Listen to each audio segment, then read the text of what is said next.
Hello, greetings from Sussex and greetings from Kent.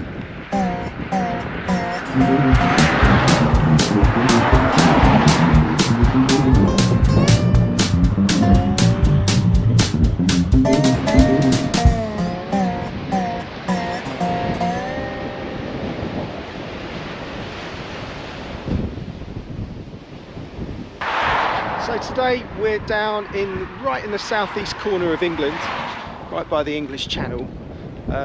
It's the starting point for walking along some bits and bobs of the border of Kent and Sussex.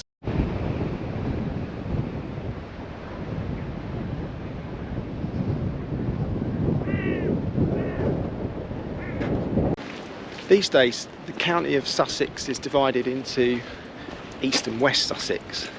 However, that's just purely for sort of government purposes, sort of administer those counties and makes it easier to have them in two.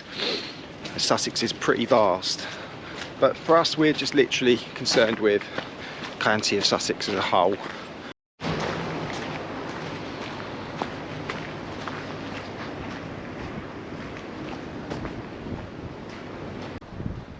In certain parts of Kent and Sussex, the border's been shifted a little bit over or to a slightly different place to make things easier to administer.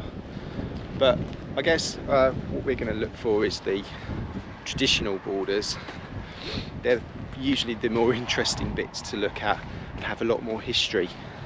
So down here, right in the corner of England, is where the Kent and Sussex border starts. And we're looking for something at the moment called the Kent Wall, which is an ancient sea defence which pretty much traced the line of the Kent and Sussex border right down here in the southeast corner. So let's see if we can find it.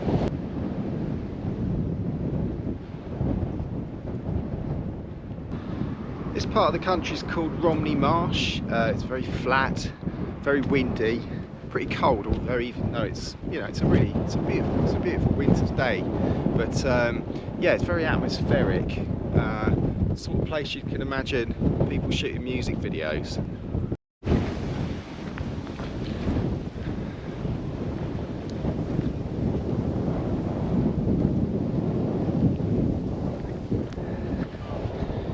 It's really beautiful out here, but it's bloody cold.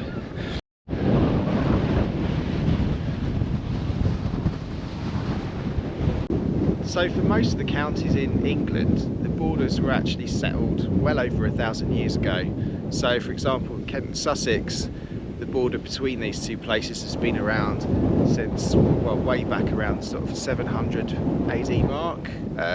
Kent originally was a kingdom of Kent, run by the Jutes, whereas Sussex was run by the South Saxons. And so the dividing line between the two territories have actually been around for an enormous amount of time, and actually at once upon a time would have marked an international boundary between two different counties. Obviously around the sort of 900 mark, I think they became subsumed to what we now know as England, and the border still pretty much existed in the same format today.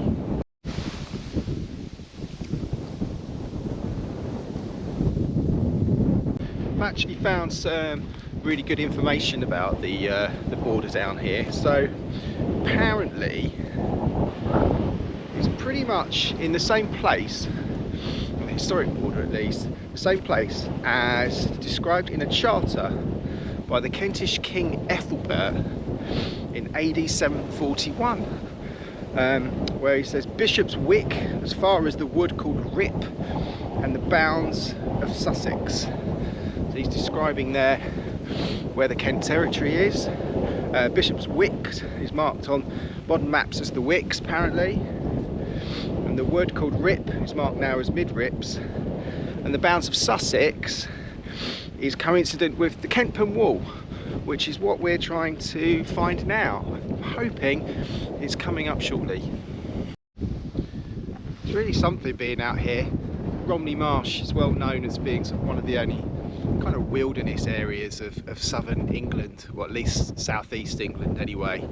And it is really nice walking out here. It feels very solitary and peaceful, even though it's bloody windy, as I said. But especially with the wind farm over there in the distance, it's a really lovely place to be.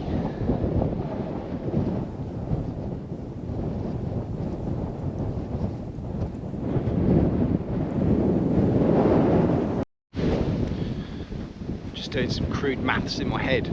That means that this border between Kent and Sussex has arguably been around for 1,280 or so years. I wonder whether that makes it one of the oldest in the world, or at least one of the oldest recorded ones, potentially. So we're on what I think is the Kempen Wall. So this is a former sea defence wall and drainage channel, and it leads around what's known as the Broomhill Levels, which is up to the north there, one of the old parishes that's since been abandoned quite some time. It goes down towards Jury's Gap and the sewer down there near the road where we were earlier. So I guess you could say we're on the ancient border over this side, Kent and the Jutes, facing west over to the South Saxons of Sussex over there. Okay, we're going to head back to the car now and head north and find a few more interesting places along this border deep into Kent and Sussex. So let's walk some more borders. So just been thinking about the intro and realised that I've possibly said welcome to, or greetings from Sussex when I was stood in Kent, and then said greetings from Kent when I was actually stood in Sussex. I got it round the wrong way, probably because I was stood by an East Sussex sign and was thinking that I had to be stood in front of it when I should have been behind it, if that makes sense. Anyway, what a brilliant start. Something I'm going to have to watch out for in future, so I don't get it the wrong way round.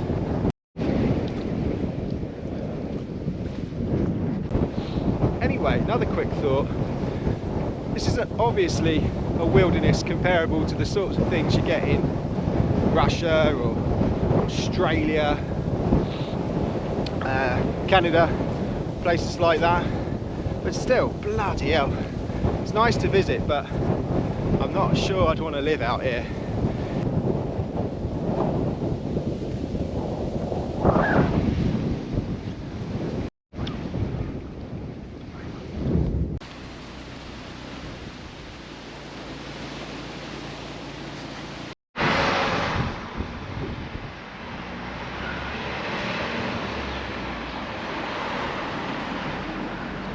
So we've travelled around 10 miles, 15 miles north of where we were down by the coast, and we're now by the beautiful and picturesque village of Newenden, and we are right again on the Sussex and Kent border, which at this point is formed by the River Rother, which was stood by here, and this is a river that goes all the way down into the sea where we were earlier, and comes up quite far into Kent and Sussex, and forms the border quite a lot along the way.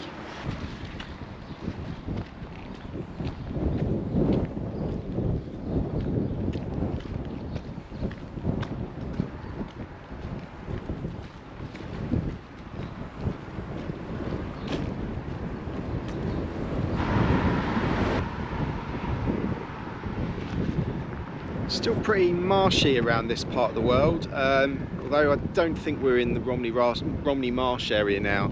The whole sort of River Rother plain is a pretty marshy area, but really good, really nice for walking, and a lovely place to come and visit if you ever come over this part of the world.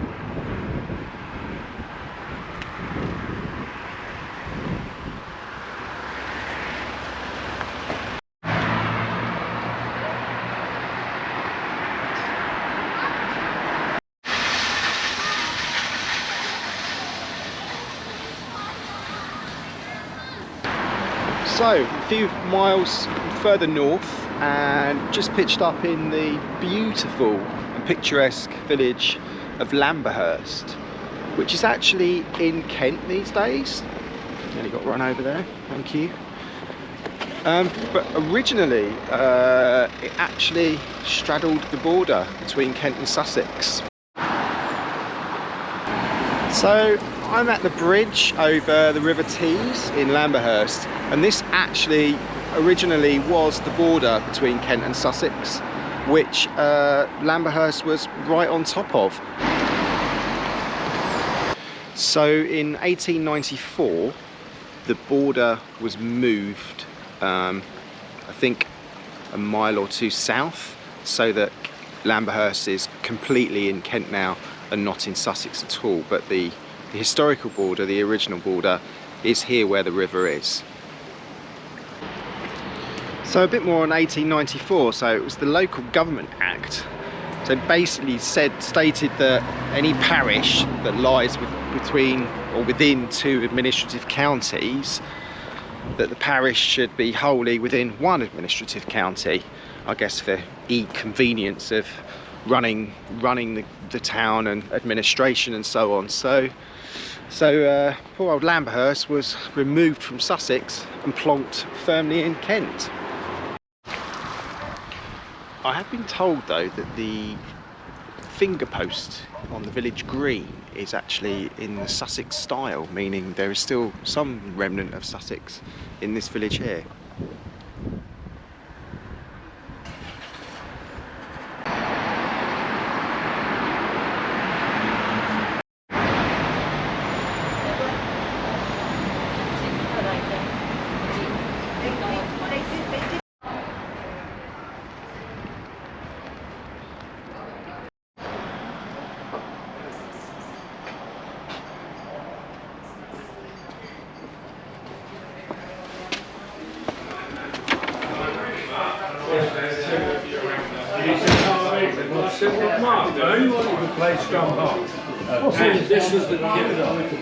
So I'm now in the Sussex Arms pub in the beautiful town of Royal Tunbridge Wells. Obviously there's a clue in the name, it being called Sussex Arms. It's on a street called Sussex Mews, and the old ancient border between Kent and Sussex used to go right through this bit of Tunbridge Wells. Like we saw with Lamberhurst, the border was moved a couple of miles south of Tunbridge Wells down to the Broadwater Down area for ease of administration purposes, but there's still evidence around that Tunbridge Wells actually was always a town that straddled both Kent and Sussex. There is actually still a county boundary stone just up the road from here by the church, the King Charles St Martin. So we're going to go and see if we can find that in a sec before it gets too dark to actually see it.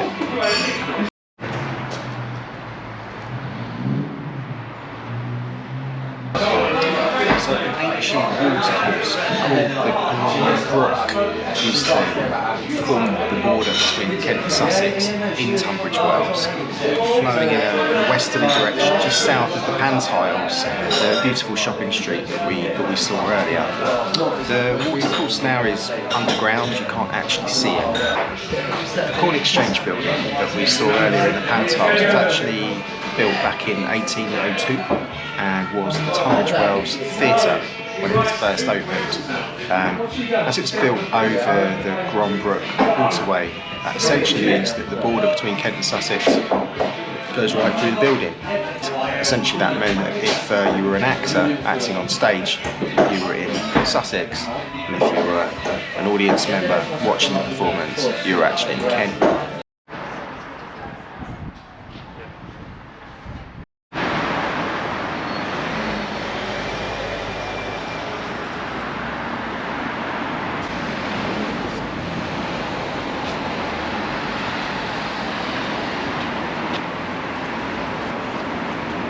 So here we are at King Charles the Martyr Church, just north of the Pantiles here in Tunbridge Wells, and we've found the boundary marker.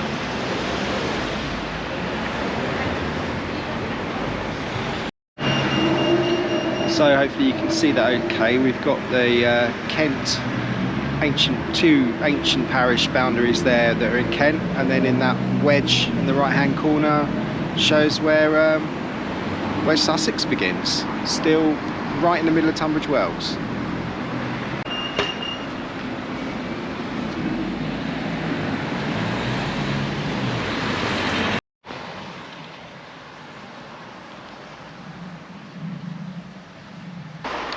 Well, we're now in the sleepy old village of Groombridge, which is actually straddles the border, so no border moving around.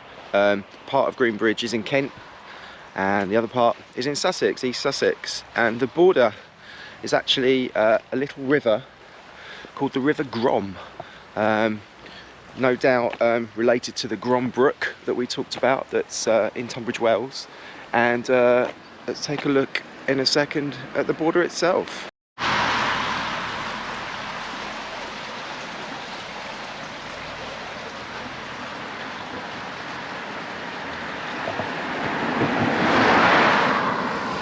So as you can see, the river winds around a bit there, and then I think the line of the border itself is just coming up. I can see a sign saying welcome to Kent, so I'll take a look at that in a sec. Yeah, so it's on the River Grom, but it's called Groombridge. Not quite sure why it's not Grombridge, but there you go.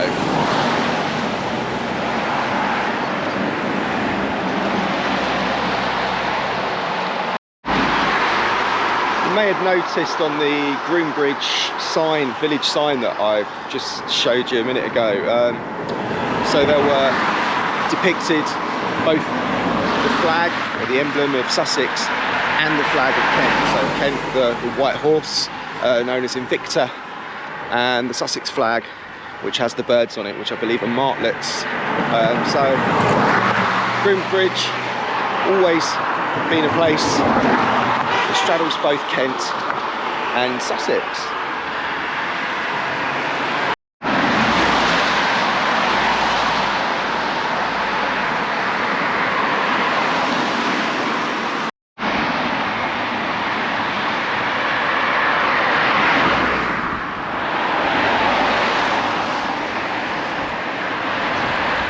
Groombridge, very much a village in two parts. We're in the Kent part here.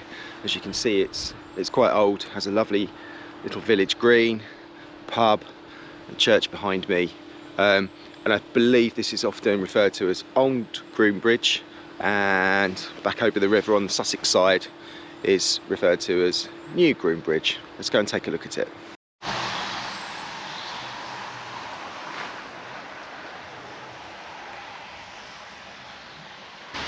So we're on the Sussex side of Groombridge now, just walking up. I've just been past the post office and the village shop, and you can see it's a newer part of the village compared to the ancient Kent part that we were just in a minute ago. And we're just walking up towards Groombridge train station, which I believe is quite interesting because it's on a heritage line called the Spa Valley Railway. So let's go and take a look at that before we get back to the next part of the border.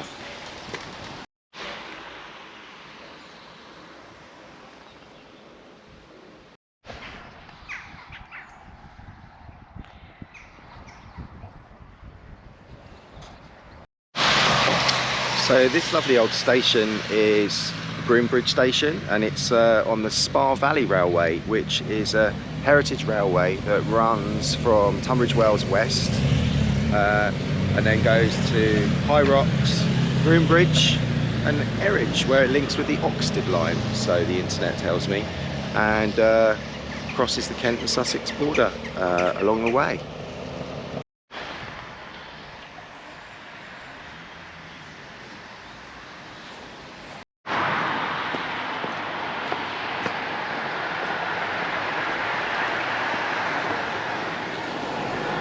So we're now a few miles further along the border in a little village of Ashurst, which surprisingly has a railway station, even though it's pretty small. And what we're looking for is the River Medway, which is the next waterway that forms the border between Kent and Sussex. At this point the border runs north to south, following the course of the Medway, as it runs on its way to eventually go into the River Thames up at around sort of Rochester Chatham way, where the famous dockyards are. So yeah, we're looking for the River Medway. I think there's probably a bridge coming up which will show us where we're moving on the Kent side at the moment, going over to the Sussex side.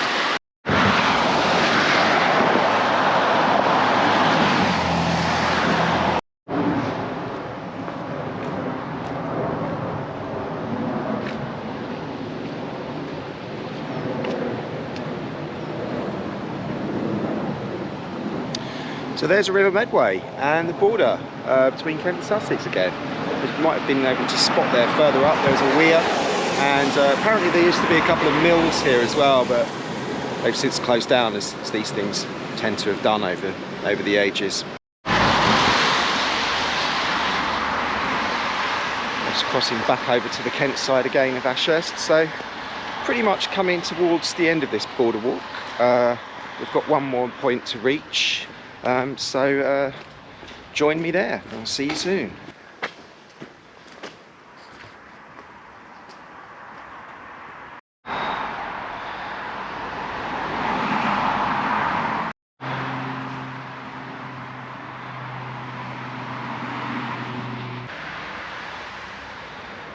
Stumbled upon St Martin's Church here in Ashurst. I'm told that some of it dates right back to the 10th century, so that means, I guess, it was around in Saxon times, and still the border was existing at that point. So this church was still in Kent and not in Sussex.